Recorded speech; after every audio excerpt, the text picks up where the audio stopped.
বিয়াই সাহেব কিছু মনে করে নাচতে একটু দেরি হয়ে গেল। আরে বিয়াই এ ব্যাপার না এগুলা। এ কাকা ছাওয়ালদান কি বাদ দেখা যাইতেছে কেলিয়া কেলিয়া। আচ্ছা বিয়াই সাহেব ছাওয়াল কে বাজানি আল্লাহ বেশি বেশি কেলে মনে হইতেছে। আরে বিয়াই সাহেব এটা কথা কইলেন, হ্যাঁ, ছেলে মানুষের কি সাদা কালো হয়? তারপরে যদি আবার এই সাইলের থাকে হইলে সরকারি চাকরি, তাহলে আর নাগে কি? সরকারি চাকরি তা ঠিক আছে। আচ্ছা বাবা তুমি মাসে বেতন পাও কত? পাই মাসে 50,000 টাকা।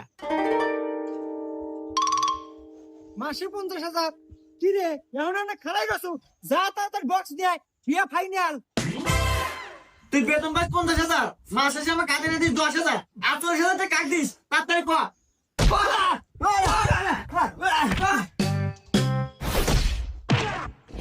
আব্বা